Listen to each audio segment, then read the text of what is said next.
Yo, he really is. He, no, that is true. Every time sucking dude be having baddies with next to him. Like, dude.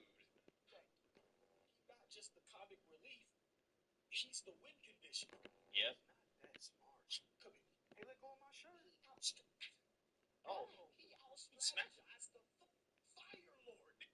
He did. No.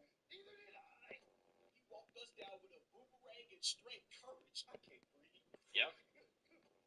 That's all they need.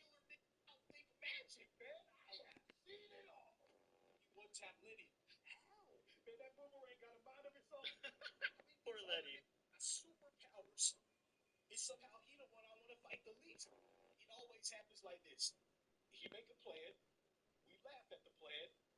We do play.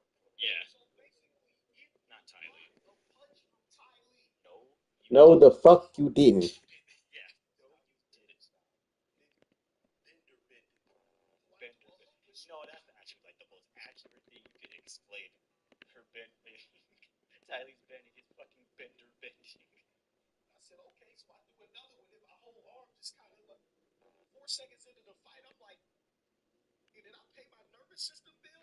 Nope. No, she's not. She ain't all that. Hey, what you? Oh, he punched him.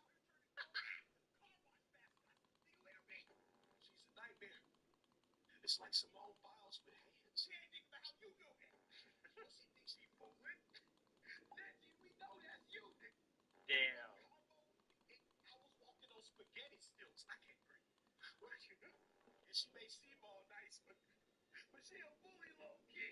She is low-key a bully.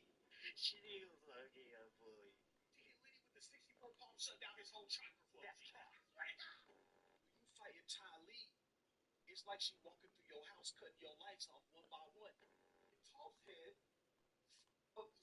Amen. Mm.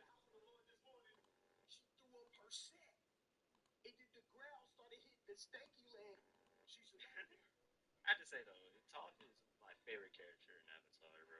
Not because the recent movie, the way how she be looking in there. She was my favorite before that, before any of that came out. Like she was my favorite. But the movie made her more my favorite character. Little girl.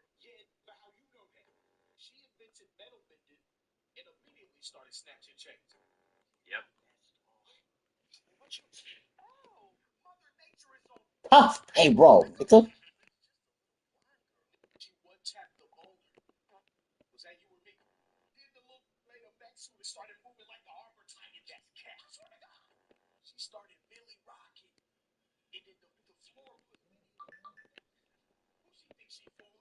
Poor Letty, dog.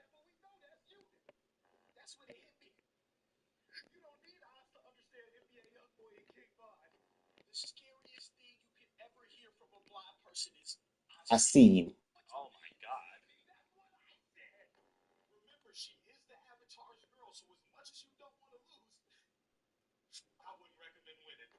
Nope.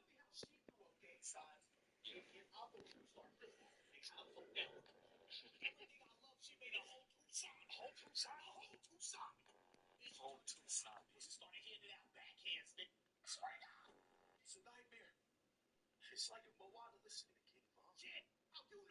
Accurate.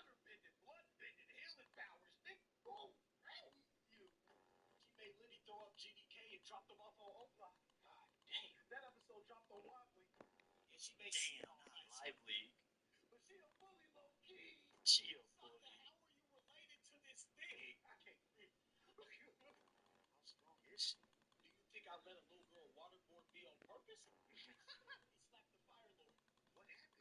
He was in ashes. Oh,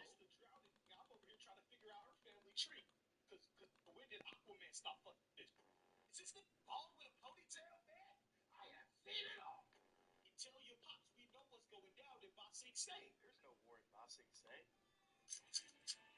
Hold on now. Yo, what did Lenny be going through? What did he do to ask for this? What did Letty do?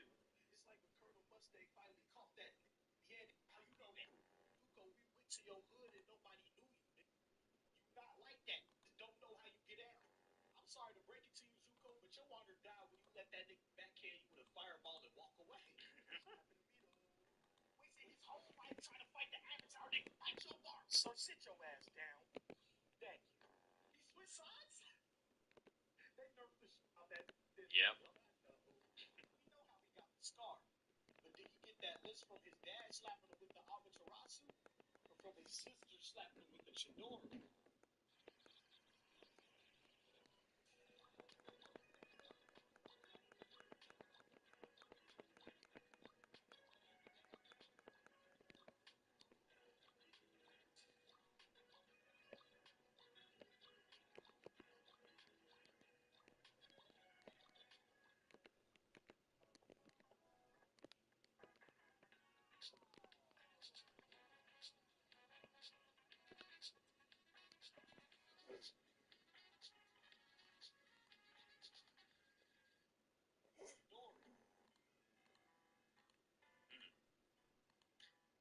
Mm.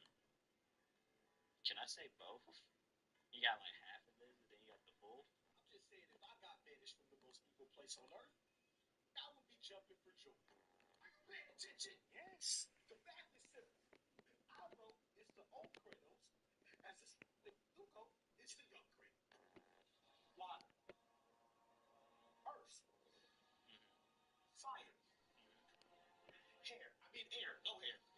Damn. Oh, hey, that's a well-deserved punch right there. That is a well-deserved punch right there. That is the Avatar.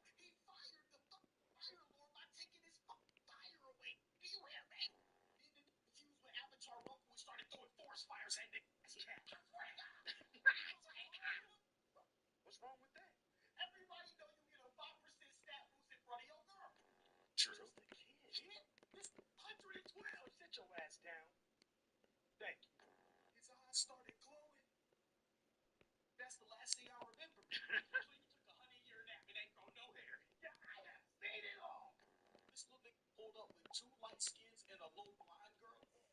Y'all whoop that.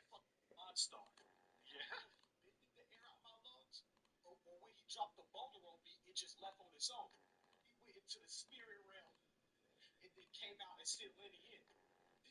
Poor lady.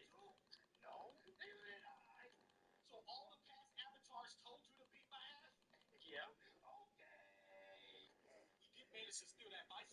Oh shit. Get the fuck out. Yeah. Yeah. You stole Appa. Yeah, nigga. You dead. You dead. You gone.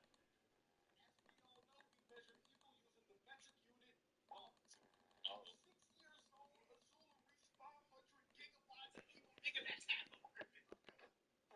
Oh. True.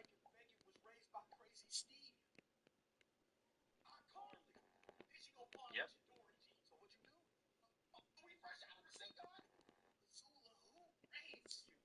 Fire Lord. I mean, he ain't wrong.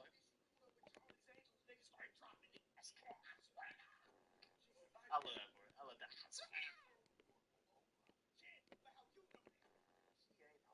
What? Another well-deserved punch.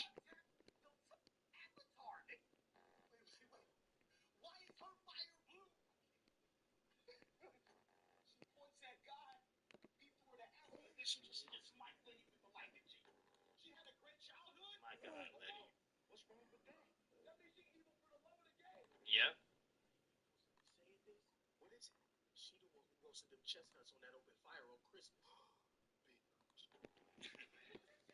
Also, Aro.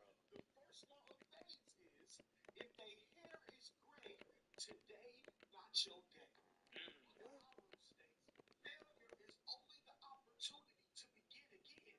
Mm.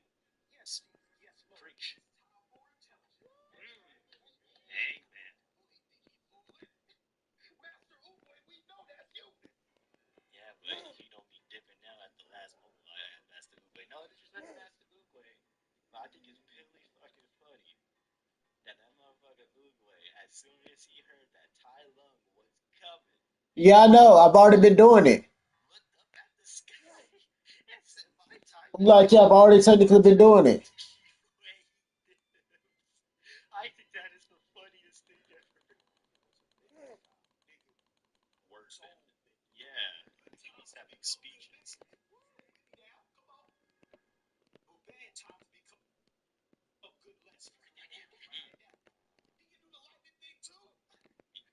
Yep.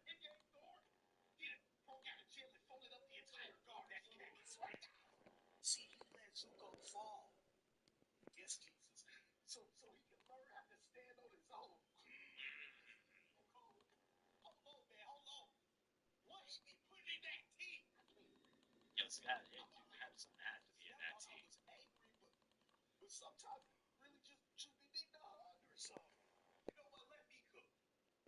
All right, let's hear it.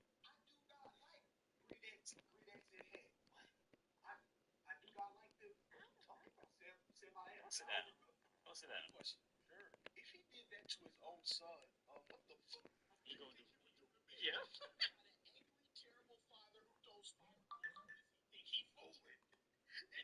Yeah, yeah, that's the exact image that popped up in my head when I heard terrible father, and fireballs. I immediately thought Endeavor. No.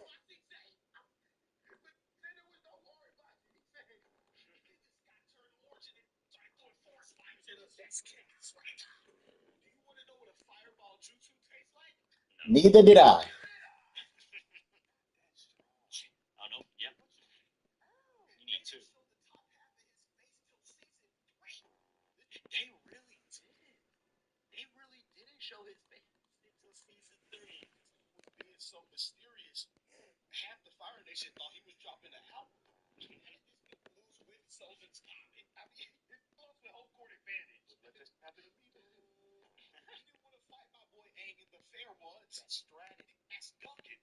That is the. That's a hard title. Hey, bro, that's a hard title for in the show. Being a firebender. It is not. All right, now we got how One Piece pirates talk about the Straw Hats in interviews. It's time for One Piece, baby. He will spin again. Yeah, everybody's gonna die. Oh, yeah. Yeah, if you take that hat from him, bro, you're not making it out alive, or at least you're not making it out walking the same again. You're gonna get gum pistol.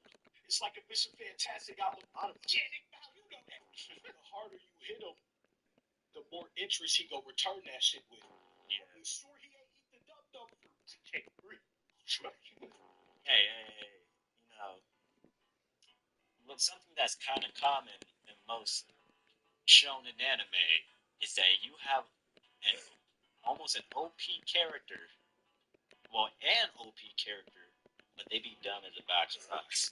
So they get power. It's like an attribute stat, you know. They gain more power in the power stat, but they lose the intelligence. But they when they lose power, they gain more intelligence. You see, like for example, Senku from Doctor All Stone. right, I have already. Senku, he's high in intelligence, but he ain't got strength. You know, so there's kind of a trade off.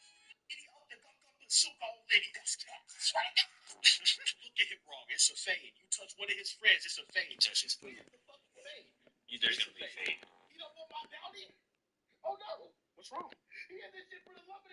Yeah. Yeah, that's a stretch.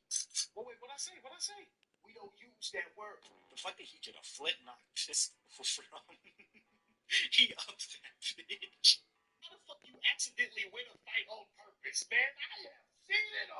True. Gum gum what? Yeah. Oh man. You don't remember. Damn, he hit so hard that the two he continues to pop. We got sorry. See you later, brother. You lost.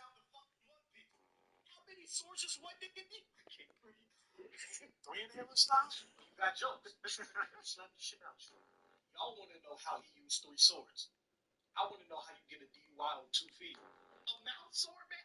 you.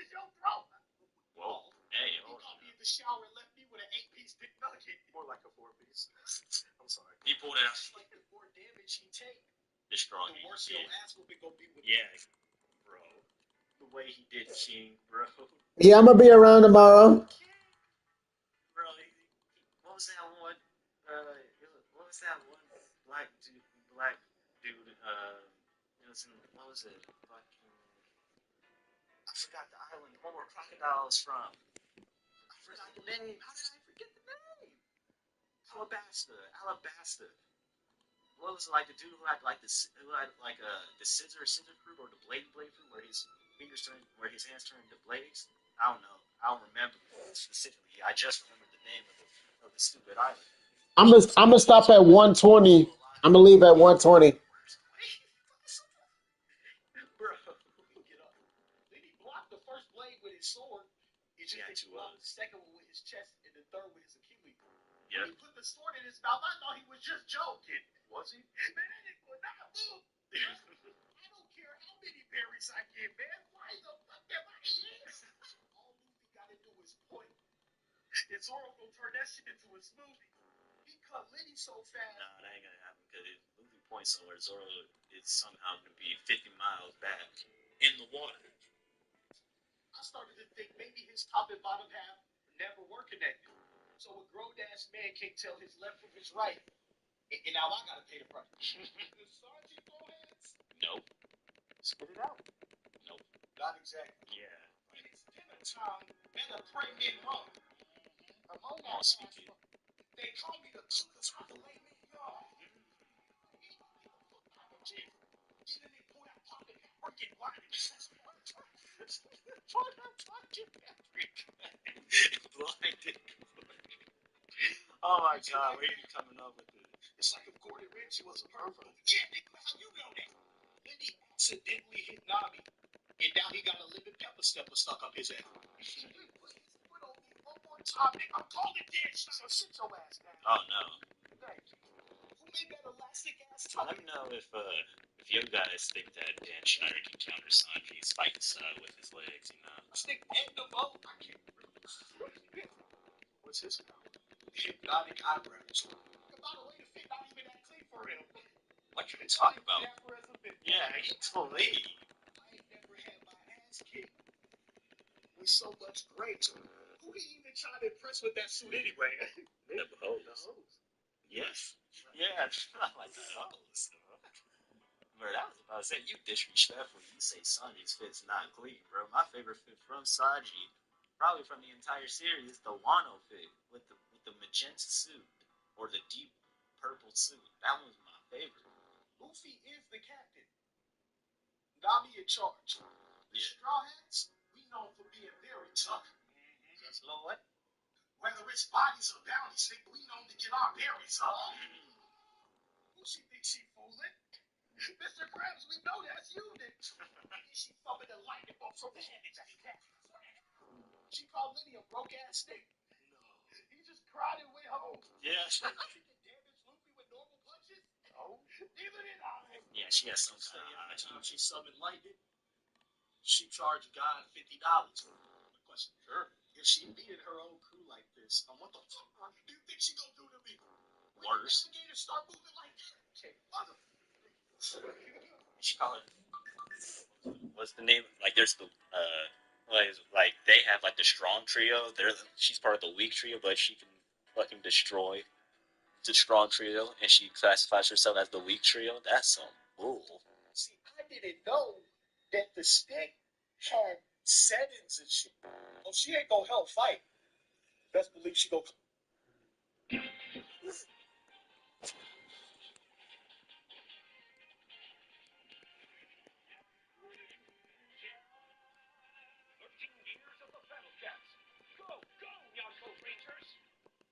A woman wanted to buy a new car with just a debit card. So Frostbank raised her limit on the spot. Go on. Unbelievable. Family, it's your host with the most honor, Nemo, aka, I need more ammo. It's to take a shot from Big Shot Ammunition to set the building. And we about to go ahead and react to Jew Almighty about the Trump supporters or Trump voters and what they are thinking about their MAGA cult situation. So I want to see about the realization that these people have had for the most part and see if there's been some level of contrition there, because we need to understand what these stupid motherfuckers keep doing. Like, they always put us in these unnecessary predicaments just because they're racist and bigoted and they have a limited thought process. Mind you, they will vote for this person and then complain about all the stuff and then vote for them again, then complain about all the stuff, then vote for them again. Like, bro, why is it that every time when it comes down to the economy, if you were to think about the last 30 years, it seems like, and I know I'm not tripping, like the last 35 years, let's say the last 35, 36 years, since I was born, 1990, the Republicans have always thrown the government into recession. They've always thrown the economy into recession. Then the Democrats always have to come back and fix everything. Prime example, George W. Oh, I got him. Oh shit, I got him. And it's on live stream too. Since I think FDR or something like that, I think it was FDR or somebody else, creates a surplus. We haven't had a surplus yet since. Creates a surplus. All right, cool. Then George Bush takes it, destroys the economy. Obama ends up taking it over. Creates the fastest recovery in economic history. Still not good enough. They re-elect Trump. They elect Trump. This month ends up crashing the economy in 4 years. Joe Biden and Kamala Harris end up revamping the economy and get it back on track. Then this month takes the economy again and trashes it again. Y'all are stupid. If you keep letting somebody destroy the same thing, bro, just look up all right. Let's just get to Joe Almighty because I'm going to go on my rest. More and more Trump voters are finally waking up. Up. What you think you're doing? Prior to the PBS documentary. And I looked at him and I said, did that really happen? And he was like, where have you been? Well, some of them even admitting that they were kind of in a cult. What MAGA does provide is a place where people feel seen and heard and recognized, and some of their very valid fears and concerns are acknowledged and validated. What you doing? This is what I be saying. Stupid people get around more stupid people and validating their stupidity. Most of us will forever side-eye them anyway for voting for somebody like this. We need you to get out. Yeah, we need you to get out. Don't be throwing that my way. We need you to get out. It's a U instead of an A. It's very simple. Most people don't know there's a V and don't, so it's a very simple change. They take out the E and they put in the U, and they're done with that. At least they're coming back to their. Wait, when did this one come? Oh, this is a pea shooter. It's so hard for people because I said it's not that you're dumb. You were fooled. That's incredibly hard to admit. Share the video. Don't forget to support you. Now David Noriega has been covering fractures in the MAGA movement in Trump's second term. So I thought this was supposed to be a party for the country. Why does it seem like it's a party for him? Yeah, I think Tom Nichols had it exactly right there. I mean, I think great presidents would use this as an opportunity to unify the country and to elevate the country, really. And Donald Trump is clearly just using it to divide America and elevate himself. And it's really to his detriment because it's such an opportunity to kind of bring behind kind of shared history, shared ideals. And instead, it just becomes a political rally. It just always looks so goofy to me. His ties are always too long. Why has nobody ever pitched Trump's side? Maybe that's how he likes his ties worn. They're just way too long. Man, he's not wrong. Your tie is not supposed to be this dang on long. Your mother's supposed to stop right here near your doggone belt. Like, why is your tie so long? Really, it ain't supposed to be that long to be real. You ain't got to have it all the way down here and stuff like that. Like, that's still too long. You got that mother to, like, right here. You got it right here. That'll be good. But really, it should be stopping around, like, right here. But he's so big, like, his stomach, you can tell that his stomach makes it a little bit like where he needs that tie so that way it doesn't look. You don't want your. Imagine this: if the tie was shorter, that means it's gonna sit on his belly, and if it sit on his belly, it show that he's fat. So that's why they don't want it like that. But I hate these mugs that be saying, "Oh, he's gonna unify the country and bring shared ideals and all that stuff like that, bro." We don't have shared ideals with people that look at people as a lesser human being, or you try to create this I versus we. Like, no. is always about Trump. That's what dictators do. They put their face all over everything. They put their name all over everything. Like Trump in the Kennedy Center. Or all these buildings in D.C. with flags with his face on them. Why would he be doing that? No other president has ever named things after themselves. Because the truth is, none of these presidents own anything. They're just doing a job for a short period of time until the next person comes along. He does not own D.C. or anything else to be branding it under Trump. Like everything he touches, it just turns to a complete hacky mess. I mean, the reflecting pool, the ballroom, Iran, everything he touches just completely turns into a cheap-looking mess, and that's exactly what you saw in that event. You have states pulling out of America's 250th anniversary celebration. You have big musical artists essentially conned into performing there, only to realize that this is going to be a MAGA rally. It's really just kind of it's a pathetic turn of events at which should be a rallying point for the country. He is trying to make the nation's capital, the country, in his image. Yeah, the capital belongs to us. It is for everyone. And the fact that he is doing a Trump MAGA rally on July 4th really puts it in focus. But anyone that visits Washington, D.C. right now can see how it has changed. Yes, there's now a giant tarp over the Kennedy Center because he got his name stripped off, but he still put his name on it. He put his name on the Institute of Peace, which is right by that building. It's so crazy because my oldest daughter performed at the Kennedy Center as part of like a children's musical. And it's just such a nice, eloquent, historical building. You feel like you're really somewhere important when you sit there. And for Trump to have needlessly put his name on that building and basically force all these acts to pull out of performing there, and the building basically shut down at this point. It's really insanity. No president has named things after themselves while they were in office. If anything, things were named after presidents, or statues were put up, or memorials, or whatever, after they were out of presidency, after most of them died. For Trump to be doing this dictator-like shit broad day in front of everybody, it's just crazy. He is not afraid of any consequences or repercussions for anything that he does. Wrecked the reflecting pole, which is just around the road. You drive down Pennsylvania Avenue and you see federal buildings with his face and banners covering it. He wants to put that gaudy arc to Trump, which I call the Eagle Arch, in the middle of the view between Lincoln and the Arlington National Cemetery, which was designed so people could reflect on the Civil War and all the sacrifices that were made in this country, and he wants to put himself in the middle of it. And none of this belongs to him. I mean, this is why it's such a gross abuse of power. It's not just, well, Trump is an egomaniac. None of it belongs to him. The capital city is ours. He did not get permission to do any of this, to spend any of this money, and it's just being thrown in our faces. Well, privately, Trump has also mused about the possibility of topping the arc with a replica of his own fist raised as he cried, "Fight, fight, fight," after a 2024 assassination attempt. Angela, who wants that? I mean, and obviously people that want to curry favor with him. He already has a 22-foot Don Colossus statue at Trump Tower. So he's done something similar already, which is the fight, fight, fight thing, and he put that portrait in the White House. So he does, and the people that want to curry favor with it, they put it out there, see if people respond. But it's part of the larger story we're telling here. He's shaping the physical world around us, in most cases breaking it. He's stamping all of our institutions as well and destroying them in the same way. Yeah, isn't Trump putting his face on all of the passports in the U.S.? Yeah, look at this awful shit. So stupid. Their passport. We're probably going to get tomatoes thrown at us if we show up in other countries with Trump on our passports. This is ridiculous. It is so crazy. I hope Trump and all of his sycophants are held accountable for everything that they've done to this country. He's putting his stamp on all of them. I'm going to say this. It's not about if. No. We are going to make sure that they are held accountable. That's the thing. And Drew Almighty, I know you watch my videos sometimes too, and I appreciate you for also supporting just as much as we support you as well, my brother. But you also got to be saying this too, bro. You and the people that y'all around also got to be doing y'all part as well. You cannot be saying, I hope they're, nah. You got to tell your representatives, you got to tell your senator, the one that you send down to D.C., I'm telling you to tell them. If y'all only sit here and kowtow to this person, we vote you out. I'm sorry, you don't. And we don't want to hear nothing else about you. I don't care about your political opinion. None of that makes you an expert in any of this stuff. So you need to leave. That's what you would have to literally tell them, like, I'm going to go against you. And I'm going to put as much effort into this as possible to get the boots on the ground. So that way we'll get you out of here. Because at the end of the day, you got daughters. And if these people are able to create an environment that's demonstrative to your daughters, that is counterproductive.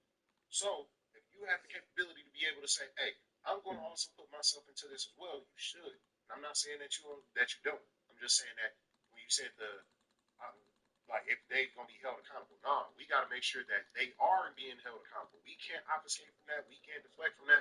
We got to put pressure on people. BTA. You hear me? Things that sort of make America America. But you've actually been speaking with former MAGA loyalists who are beginning to see the light.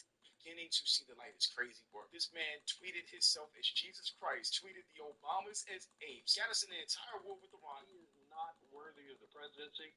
He takes bribes blatantly, and now he's being a racist. He's destroyed modern politics and economics as we know it. So I found out that there was this support group, essentially, for people who have left MAGA, and it's called Leaving MAGA. It's the name of the support group. And a support group for people who left MAGA called Leaving MAGA.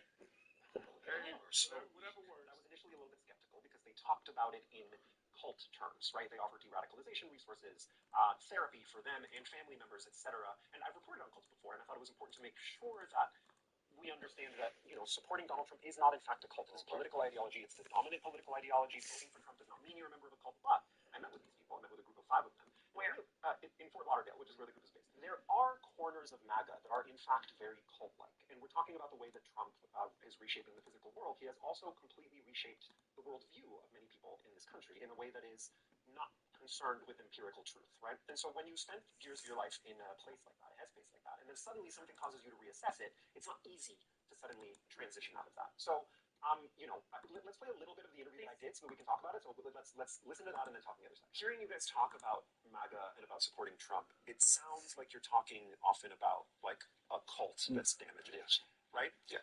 We all have a need for community. Our species yearns for a communal existence. And what MAGA does provide is a place where people feel seen and heard and recognized, and some of their very valid fears and concerns are acknowledged and validated. Being xenophobic and racist, right? Would that be the community you're looking for and the concerns that you have? Black people and immigrants taking over? We used to say we're not in the cult. The outside world is the cult, and we're not the crazies. The outside world are the crazies. So just to add a little bit more detail to that, one of the people you saw in that group, for a long time was deep in the online trad wife subculture. One of the women you saw in that group, she actually believed in household voting, like the idea that women shouldn't vote, instead their husbands should vote on their behalf. That's how deep some of these people go. So extracting themselves from that is difficult. The thing that I think is really, really interesting about this, just the detail given the election results in New York, a lot of these folks, when they stopped voting for Trump, they didn't go to conventional Democrats. They went towards toward Democratic Socialists. They're huge Mamdani fans, right? It's interesting system disruption, which I think we've understood, that there's a populism that is rising globally that is bigger than any single figure. But I also thought there was another interesting part of the conversation that you had with all of these folks, and that was about their media consumption and how once their media consumption changed, so did a lot of their thinking. Let's play that sound and we'll talk about it on the other side. Yeah, once again, that MAGA echo chamber, that algorithm that just continuously feeds them everything they already believe and want to hear anyway. MAGA's built an entire identity around the appearance of strength. They want you to believe they are the adults in the room. They want a strong man. They define strength as obedience, dominance, and power that can be enforced. It's rooted in the fear of being left behind, the fear that their ideology is losing ground. Society is becoming more inclusive, more multiracial, and willing to challenge old hierarchies. And that terrifies them. They made you watch a documentary on January 6th. All right, that'll be